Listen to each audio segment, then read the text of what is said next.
യേശുവിൻ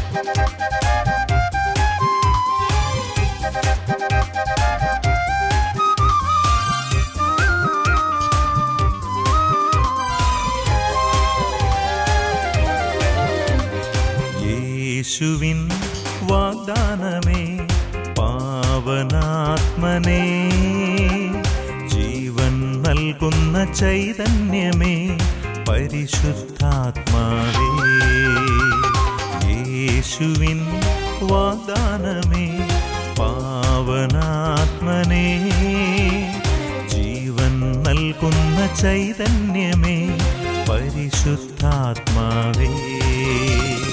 ആത്മാവേ എന്നിൽ നിറയണമേ, ആത്മാവേ എന്നിൽ നിറയണമേ, അഭിഷേകത്തിൻ നിറവായി മാറ്റണമേ, അഭിഷേകത്തിൻ നിറവായി മാറ്റണമേ.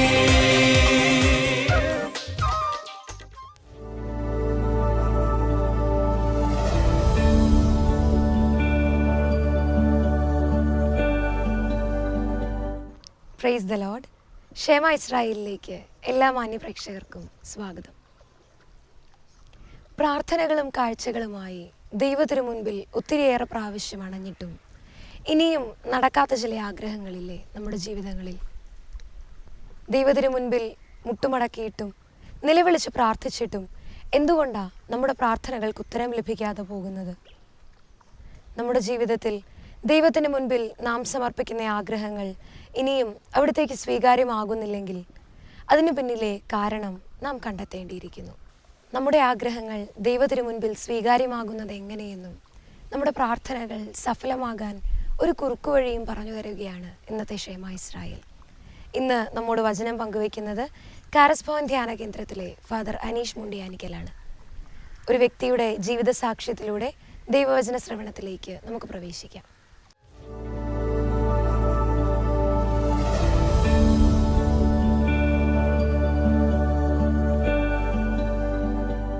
കാരുണ്യനാഥന് 1000 നന്ദി. എൻ്റെ പേര് ജിജോ. ഞാൻ വരുന്നത് എറണാകുളത്ത് കളമശ്ശേരിയിൽ നിന്നാണ്.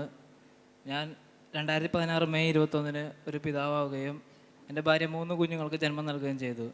ജന്മന കുഞ്ഞുങ്ങൾക്ക് ശ്വാസകോശത്തിന് വലിപ്പം കുറവായതുകൊണ്ട് NICUവിൽ അപ്പോൾ തന്നെ കയറ്റുകയും വളരെയധികം ബുദ്ധിമുട്ടുകൾ ഉണ്ടാവുകയും ചെയ്തിട്ടുണ്ട്. 48 മണിക്കൂറിന് ശേഷമേ എന്തെങ്കിലും പറയാൻ പറ്റുമെന്ന് ഡോക്ടർ തെളിയിച്ച് പറഞ്ഞു. പക്ഷേ ഇവിടെ വിളിച്ച് പ്രാർത്ഥിച്ചതിൻ്റെ ഫലമായി 14 മണിക്കൂർ കൊണ്ട് പിള്ളേർ റിക്കവർ ആവുകയും ഇപ്പോൾ പിള്ളേർ ആരോഗ്യകരമായി ജീവിക്കുകയും ചെയ്യുന്നു. ഇത് യേശുവിൻ്റെ ഒരു അനുഗ്രഹം കൊണ്ട് മാത്രമാണ് ഞാൻ വിശ്വസിക്കുന്നു. ദൈവത്തിന് നന്ദി.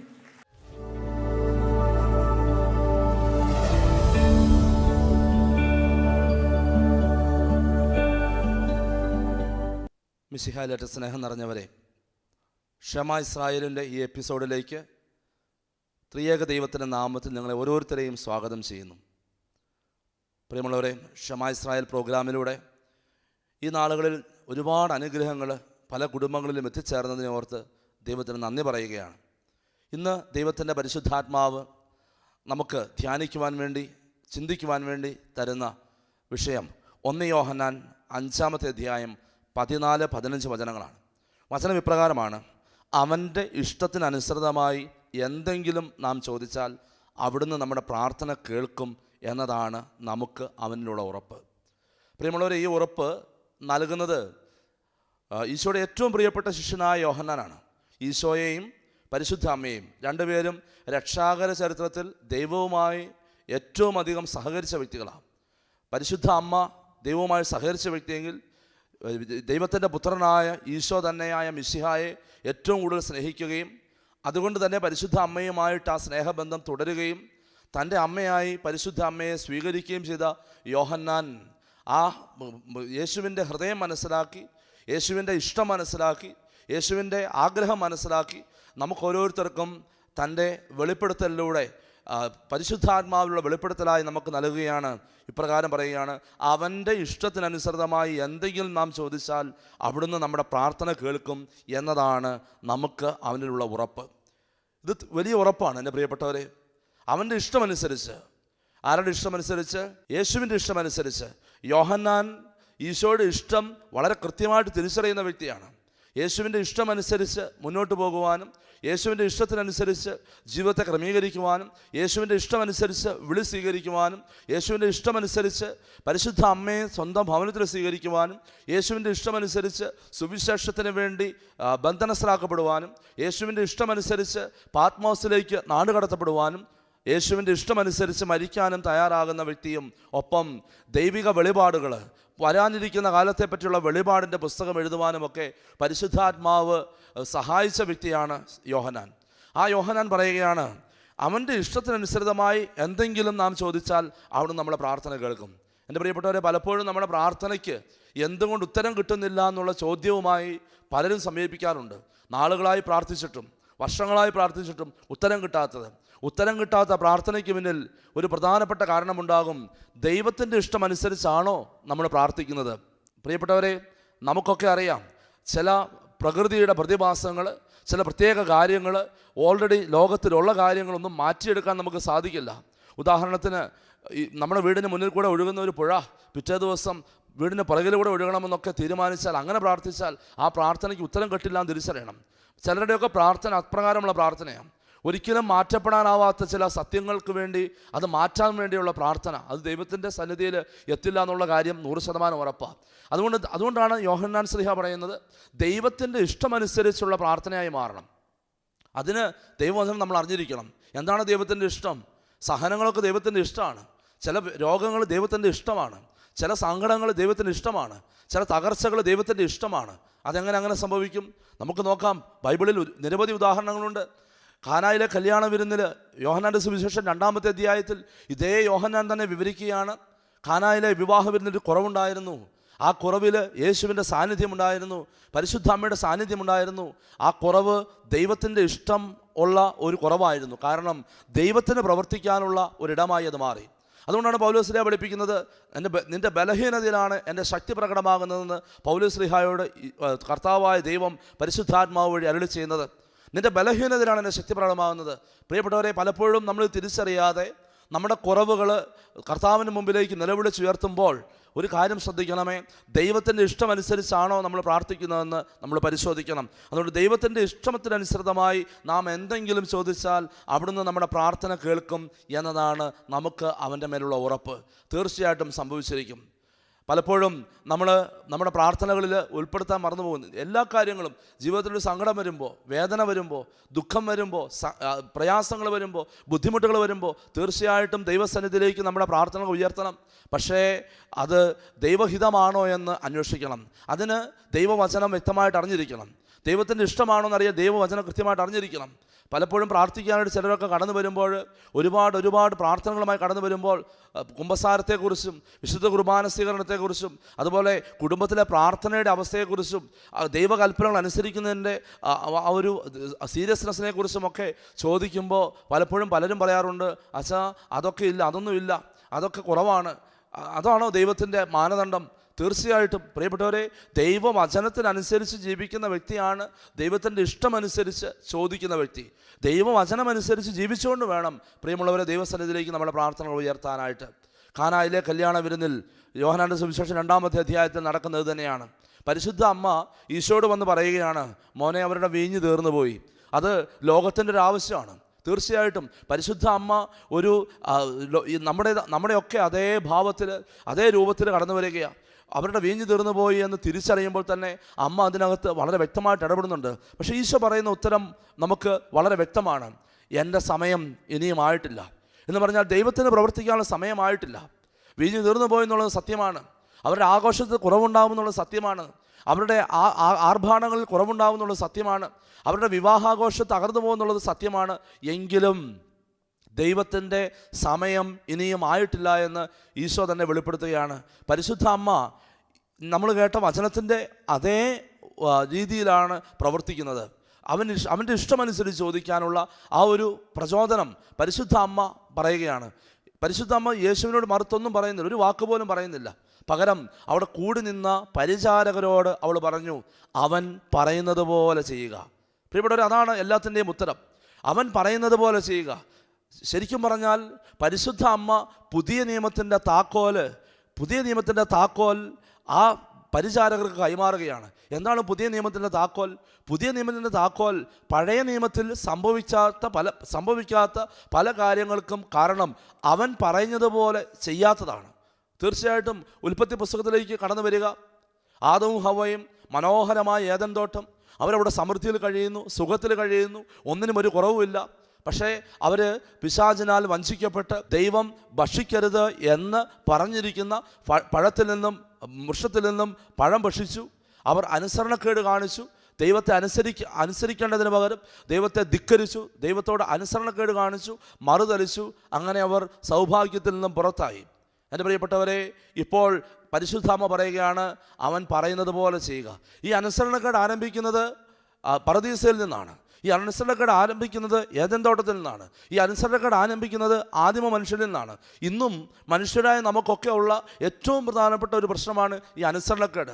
ദൈവത്തെ അനുസരിക്കേണ്ടതിന് പകരം ദൈവത്തെ ധിക്കരിക്കാനും ദൈവിക നിയമങ്ങളെ ധിക്കരിക്കുവാനും ദൈവകൽപ്പനകൾക്ക് കൊടുക്കേണ്ട പ്രാധാന്യം കൊടുക്കാതെയുമൊക്കെ കടന്നു പോകുമ്പോൾ എൻ്റെ പ്രിയപ്പെട്ടവരെ, നമ്മൾ അനുസരണക്കേട് കാണിക്കുക. അതുകൊണ്ടാണ് ഞാൻ പറഞ്ഞത്, പുതിയ നിയമത്തിലേക്കുള്ള താക്കോൽ എന്ന് പറഞ്ഞാൽ ക്രിസ്തുവിലേക്കുള്ള താക്കോൽ പരിശുദ്ധ അമ്മ പരിചാരകർക്ക് കൊടുക്കുകയാണ്. എന്താണ് പുതിയ നിയമത്തിൻ്റെ താക്കോൽ?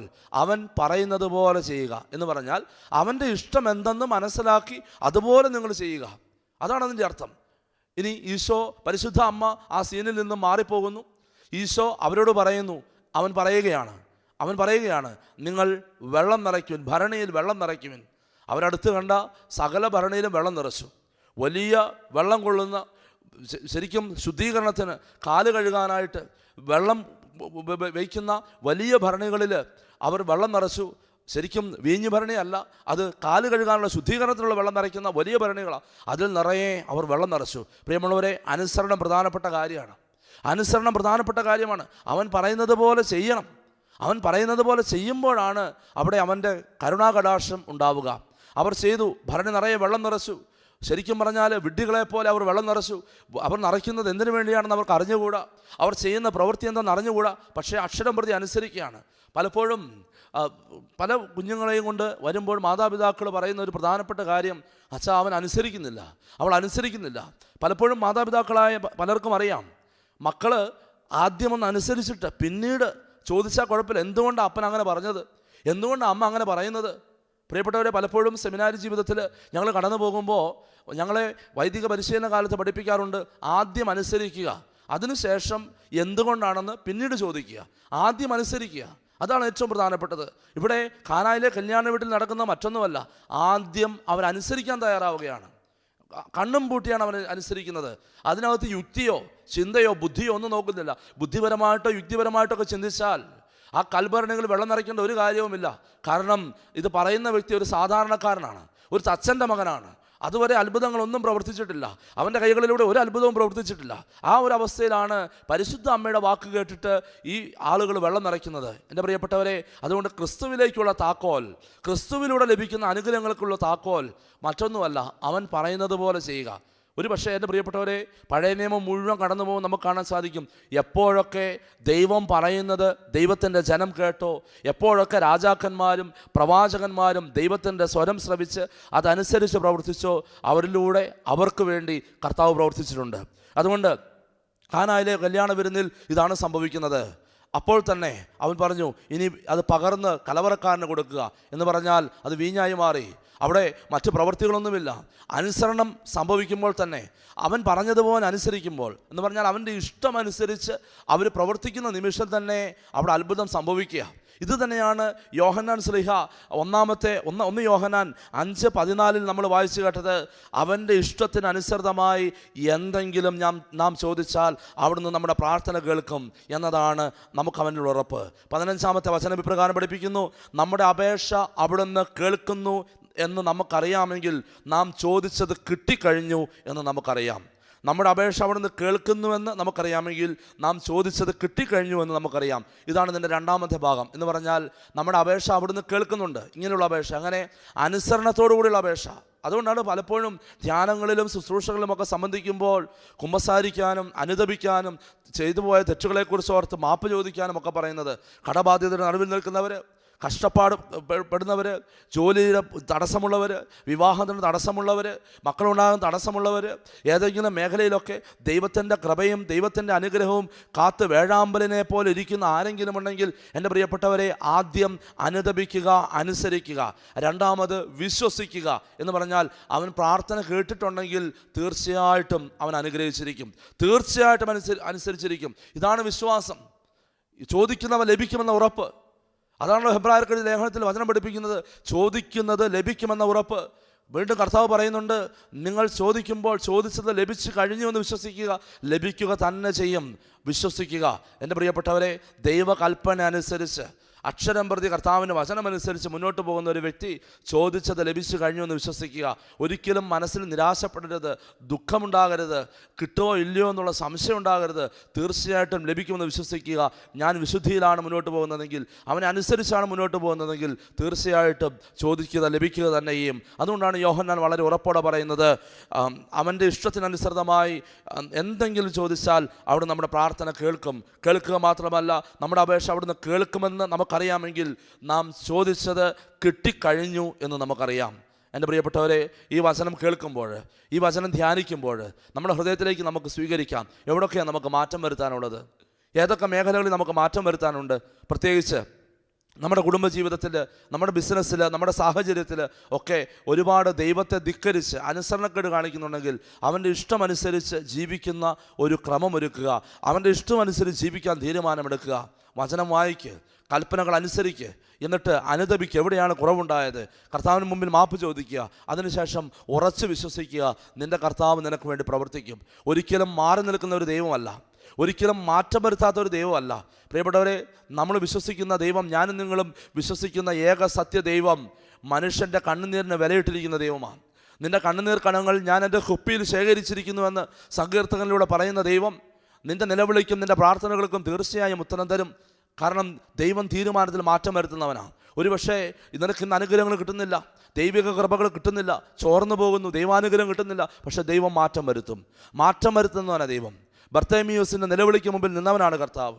കാനായിലെ കല്യാണ വീട്ടിലെ സങ്കടകത്തിൻ്റെ നടുവിൽ അവർക്ക് വെള്ളം വീഞ്ഞാക്കി കൊടുത്തവനാണ് കർത്താവ്. മർക്കോസിൻ്റെ സുവിശേഷം 1-ാമത്തെ അധ്യായത്തിൽ കുഷ്ഠരോഗി കണ്ണുനീരോടെ വന്ന് കർത്താവിന് മുമ്പിൽ നിലവിളിച്ച് പ്രാർത്ഥിക്കുമ്പോൾ, കർത്താവെ അങ്ങയ്ക്ക് മനസ്സുണ്ടെങ്കിൽ എന്നെ സൗഖ്യമാക്കാൻ സാധിക്കുമെന്ന് പറയുമ്പോൾ അവിടെയും മാറ്റം വരുത്തിയവനാണ് കർത്താവ്. അന്ധനായ വ്യക്തിയുടെ കണ്ണിലേക്ക് ചെളി കൊണ്ട്, തുപ്പൽ കൊണ്ട് ചെളിയുണ്ടാക്കി പുരട്ടി അവിടെയും അവന് ജന്മനായുള്ള അന്ധതയിൽ നിന്ന് മാറ്റം വരുത്തിയവനാണ് കർത്താവ്. എൻ്റെ പ്രിയപ്പെട്ടവരെ, ദൈവം മാറ്റം വരുത്തുന്നവനാണ്. മാറ്റം വരുത്തുന്നവനായ ദൈവത്തിലാണ് നമ്മൾ വിശ്വസിക്കുന്നത്. അതുകൊണ്ട് ദൈവം തൻ്റെ തീരുമാനങ്ങളിൽ മാറ്റം വരുത്തും. പകരം നമ്മൾ ചെയ്യേണ്ടത്, നമ്മളെടുത്തിരിക്കുന്ന ചില തീരുമാനങ്ങളിലും നമ്മളായിരിക്കുന്ന ചില അവസ്ഥകളിൽ നിന്നും മാറ്റം വരുത്തുക. ദൈവത്തിന് വേണ്ടത് ദൈവത്തിന് കൊടുക്കുക, നിനക്ക് വേണ്ടത് ദൈവം തരും. എൻ്റെ പ്രിയപ്പെട്ടവരെ, തുടർന്ന് വരുന്ന ആരാധനയിൽ നമുക്ക് നമ്മളെ തന്നെ സമർപ്പിക്കാം. എവിടൊക്കെയാണ് നമുക്ക് കുറവുണ്ടായത് അവനെ കേൾക്കാം, അവൻ്റെ ഇഷ്ടമനുസരിച്ച് ജീവിക്കാം. അവൻ തീർച്ചയായിട്ടും നമുക്ക് തരുമെന്ന് വിശ്വസിക്കാം. നമ്മൾ വിശ്വസിക്കുന്നത് നമ്മുടെ പിതാവിലാണ്, നമ്മളെ സൃഷ്ടിച്ച ദൈവം, ആ പരിപാലിക്കുന്ന ദൈവം, ആ ദൈവത്തിൽ വിശ്വസിക്കാം. ആ ദൈവം നമ്മളെ അനുഗ്രഹിക്കട്ടെ. നിങ്ങളെ ഓരോരുത്തരെയും ഈ വിശുദ്ധ കുർബാനയുടെ ആരാധനയിൽ പരിപൂർണമായിട്ടും സമർപ്പിച്ച് നമുക്കൊരുമിച്ച് പ്രാർത്ഥിക്കാം. ആമേൻ.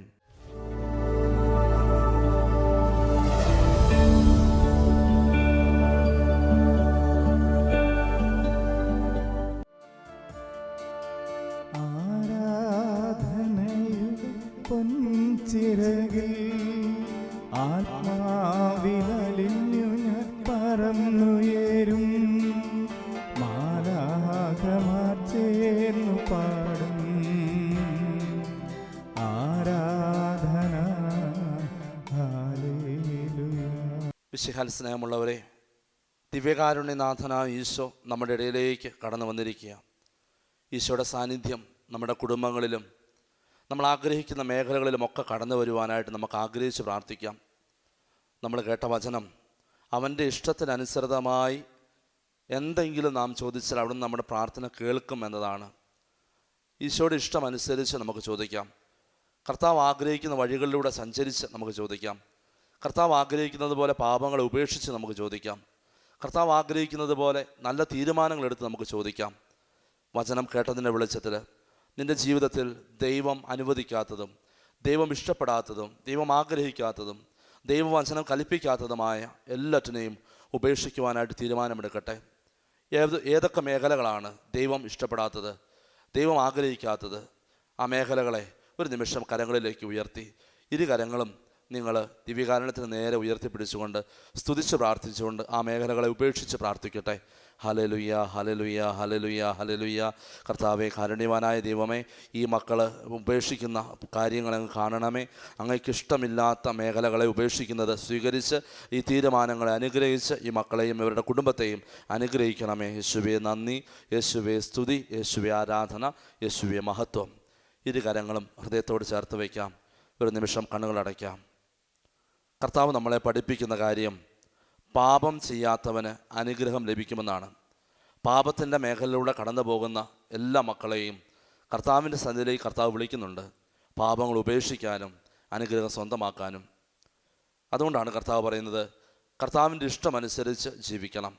ഈ ഭൂമിയിലേക്ക് എൻ്റെ പ്രിയപ്പെട്ടവരെ, നമ്മളെ ഓരോരുത്തരെയും ദൈവം അയച്ചിരിക്കുന്നത് നമ്മുടെ ഇഷ്ടമനുസരിച്ച് ജീവിക്കാനല്ല, ദൈവത്തിൻ്റെ ഹിതമനുസരിച്ച് ജീവിക്കാൻ വേണ്ടിയാണ്. ഒന്ന് ചിന്തിച്ച്, ദൈവഹിതമനുസരിച്ചാണോ അതോ എൻ്റെ ഹിതമനുസരിച്ചാണോ ഞാൻ ജീവിക്കുന്നത്? എൻ്റെ ഇഷ്ടമനുസരിച്ചല്ല. നമ്മൾ സ്വർഗസ്ഥനായ പിതാവേ എന്ന പ്രാർത്ഥനയിൽ ചൊല്ലി പ്രാർത്ഥിക്കുന്നുണ്ട്, അങ്ങയുടെ ഇഷ്ടം നിറവേറട്ടെ, ദൈവത്തിൻ്റെ ഇഷ്ടം നിറവേറട്ടെ എന്നാണ് പ്രാർത്ഥന. എന്ന് പറഞ്ഞാൽ ദൈവത്തിൻ്റെ ഇഷ്ടം ജീവിച്ച് നമ്മുടെ ജീവിതം കൊണ്ട് കാണിച്ചു കൊടുക്കണം. അപ്പോഴാണ് ദൈവം നമ്മളിൽ പ്രീതികരമായിട്ട് പ്രവർത്തിക്കുക, ദൈവത്തിന് നമ്മളോട് താല്പര്യമുണ്ടാവുക, നമ്മുടെ തീരുമാനങ്ങളോട് താല്പര്യമുണ്ടാവുക, നമ്മുടെ മേഖലകളിൽ കർത്താവ് വഴികൾ തുറന്നു തരിക, നമ്മുടെ തടസ്സങ്ങൾ കർത്താവ് മാറ്റുക. അതുകൊണ്ടാണ് നമ്മൾ വചനത്തിലൂടെ കേട്ടത്, ഈശോയുടെ ഇഷ്ടമനുസരിച്ച് പ്രവർത്തിക്കുക. നമ്മൾ സുവിശേഷങ്ങളൊക്കെ കാണുന്നുണ്ട്, ഈശോയുടെ അടുത്തേക്ക് കടന്നു വരുന്ന ഒരുപാട് പേര്. അവരൊക്കെ ദൈവത്തിൻ്റെ ഇഷ്ടമനുസരിച്ച് തീരുമാനങ്ങൾ എടുക്കുമ്പോഴാണ് അവരുടെ ജീവിതത്തിൽ അനുഗ്രഹങ്ങൾ ഉണ്ടാവുക. അതുകൊണ്ട് നല്ല തീരുമാനങ്ങൾ എടുക്കുക, മാറ്റം വരുത്താൻ തീരുമാനമെടുക്കുക. കർത്താവ് തന്നെ അനുഗ്രഹിക്കും. ഒരുപക്ഷേ ഈ ആരാധനയിൽ സംബന്ധിക്കുമ്പോൾ നിങ്ങൾ ഒരുപാട് ഹൃദയം നുറുങ്ങിയ അവസ്ഥയിലായിരിക്കാം. ഏതെങ്കിലും വിധത്തിലുള്ള സാമ്പത്തികമായ ബുദ്ധിമുട്ടുകൾ, മാനസികമായ ക്ലേശങ്ങൾ, രോഗാവസ്ഥകൾ, കുടുംബത്തിൽ വന്നു ഭവിച്ചിരിക്കുന്ന ചില തകർച്ചകൾ, കുടുംബത്തിൽ കടന്നു പോകുന്ന ചില അനർത്ഥങ്ങൾ, ഒരുപക്ഷെ വ്യക്തിപരമായി നിന്നെ ഏതെങ്കിലും തരത്തിലുള്ള കുറ്റങ്ങളിലോ കുറ്റപ്പെടുത്തലുകളിലോ ഒക്കെ പെട്ടുപോയതുകൊണ്ടുള്ള അവസ്ഥകൾ, ഒരുപാട് ദുഃഖിച്ചിരിക്കുന്ന അവസ്ഥയിലായിരിക്കും നീ ഇപ്പോൾ ഈ ദിവ്യകാരുണ്യത്തിന് മുമ്പിൽ നിൽക്കുന്നത്. എൻ്റെ പ്രിയപ്പെട്ട മകനെ, മകളെ, ദൈവം നിന്നെ സ്നേഹിക്കുന്നുണ്ട്, കർത്താവ് നിന്നെ സ്നേഹിക്കുന്നുണ്ട്, കർത്താവ് നിന്നെ തിരിച്ചറിയുന്നുണ്ട്. അവിടുന്ന് നമ്മുടെ പ്രാർത്ഥന കേൾക്കും, അത് വിശ്വാസമാണ്. അവിടുന്ന് നമ്മുടെ പ്രാർത്ഥന കേൾക്കുമെന്ന് നമുക്ക് അവനുള്ള ഉറപ്പാണ്. അതാണ് യോഹന്നാൻ ശ്ലീഹ പറഞ്ഞു തരുന്നത്. ഈശോയെ ഏറ്റവും അധികം സ്നേഹിച്ച വ്യക്തി, ഈശോ ഏറ്റവും അധികം സ്നേഹിച്ച യോഹന്നാൻ ശ്ലീഹ പറഞ്ഞു തരുന്നത്, കർത്താവ് നിന്നെ സ്നേഹിക്കുന്നുണ്ട്. ഹൃദയത്തോട് ചേർത്ത് പിടിച്ച കരങ്ങൾ ഒരു നിമിഷം ദിവ്യകാരുണ്യത്തിലേക്ക് ഉയർത്തിപ്പിടിച്ചുകൊണ്ട് വിശ്വാസത്തോടെ പ്രാർത്ഥിക്കട്ടെ. ഇതും കടന്നു പോകും, നിൻ്റെ ജീവിതത്തിലെ ഈ അവസ്ഥകൾ കടന്നു പോകും. കടന്നു പോകാൻ വേണ്ടി ആഗ്രഹിച്ച് പ്രാർത്ഥിക്കട്ടെ. ഇസ്രായേൽ ജനം മരുഭൂമിയിൽ, ഇസ്രായേൽ ജനം ഈജിപ്തിലെ അടിമത്തത്തിൽ കഴിയുമ്പോൾ കടന്നു പോകുന്ന ദൈവത്തെ നമ്മൾ കാണുന്നത്. ഇതും കടന്നു പോകും, നിൻ്റെ ഈ വേദനകൾ കടന്നു പോകും. ഒരു നിമിഷം കരങ്ങൾ ദിവ്യകാരുണ്യത്തിലേക്ക് ഉയർത്തിപ്പിടിച്ചുകൊണ്ട് ഹൃദയം കൊണ്ട് പ്രാർത്ഥിക്കട്ടെ. കർത്താവേ, കാരുണ്യവാനായ ദൈവമേ, വൈദികരായ ഞങ്ങൾ ഈ മക്കൾക്ക് വേണ്ടി പ്രാർത്ഥിക്കുന്നു, ഇവരുടെ കുടുംബത്തിന് വേണ്ടി പ്രാർത്ഥിക്കുന്നു, ഇവരുടെ വിഷമങ്ങളെ ഓർത്ത് പ്രാർത്ഥിക്കുന്നു. ഈശോയെ, ഈ മക്കളുടെ ഹൃദയത്തിലേക്ക് ഈ നിമിഷം കടന്നു ചെല്ലണമേ. ആവശ്യമായ മാറ്റങ്ങളും വിടുതലുകളും വിശുദ്ധീകരണങ്ങളും നൽകണമേ. കർത്താവെ, വലിയ ബന്ധനങ്ങൾ തകർക്കണമേ. ഹൃദയം തകർന്നു പോയവരെ കർത്താവെ സുഖപ്പെടുത്തണമേ. കർത്താവെ, അടിമത്തങ്ങളിൽ കഴിയുന്നവരെ മോചിപ്പിക്കണമേ. രോഗികൾക്ക് ഈ നിമിഷം തന്നെ സൗഖ്യം നൽകണമേ. ഈശോയെ, ഈ ദിവ്യകാരണത്തിൽ പുറപ്പെടുന്ന ശക്തി കൊണ്ട് കർത്താവ് വലിയ വിടുതലുകൾ ഈ മക്കളുടെ കുടുംബത്തിലും കൂട്ടായ്മയിലും സംഭവിക്കട്ടെ. കർത്താവെ, ആത്മഹത്യയിലേക്ക് ചിന്തിക്കുന്ന മക്കളെ പൂർണ്ണമായും പിന്തിരിപ്പിക്കണമേ. കർത്താവെ, മരണത്തെക്കുറിച്ച് ചിന്തിക്കുന്ന മക്കളെ ജീവൻ്റെ സംസ്കാരത്തിലേക്ക് നയിക്കണമേ. ഈശോയെ നന്ദി. കർത്താവെ, അങ്ങയുടെ നാമത്തിൽ ഈ മക്കളെ ഞങ്ങൾ ആശീർവദിക്കുന്നു. യേശുനാമത്തിൽ എല്ലാ ബന്ധനങ്ങളും വഴിയട്ടെ, എല്ലാ കെട്ടുകളും വഴിയട്ടെ. യേശുവിൻ്റെ സ്നേഹം, സമാധാനം, സന്തോഷം നിൻ്റെ കുടുംബത്തിലും നിൻ്റെ ജീവിതത്തിലും വ്യാപരിക്കട്ടെ, ഇപ്പോഴും എപ്പോഴും എന്നേക്കും. ആമേൻ. നമുക്കെല്ലാവർക്കും നമ്മളായിരിക്കുന്ന സ്ഥലത്ത് നിന്നുകൊണ്ട് കരങ്ങൾ കൂപ്പി കണ്ണുകളടച്ച് ഈശോയുടെ സ്പർശനത്തിന് വേണ്ടി ആഗ്രഹിക്കാം. സക്കേവൂസിൻ്റെ ഭവനത്തിലേക്ക് കടന്നു ചെന്ന മിശിഹ നമ്മുടെ ഓരോരുത്തരുടെയും കുടുംബങ്ങളെ കാണുന്ന നിമിഷങ്ങളാണ്. വിശ്വാസത്തോടെ കണ്ണുകളടച്ച് ഈശോയുടെ ആശീർവാദം ഏറ്റെടുക്കുക, കർത്താവിൻ്റെ സ്പർശനം സ്വീകരിക്കുക. ഈശോ നിങ്ങളെ അനുഗ്രഹിക്കുന്ന നിമിഷങ്ങളാണ്. പരിശുദ്ധ പരമ ദിവ്യകാരുണ്യത്തിന്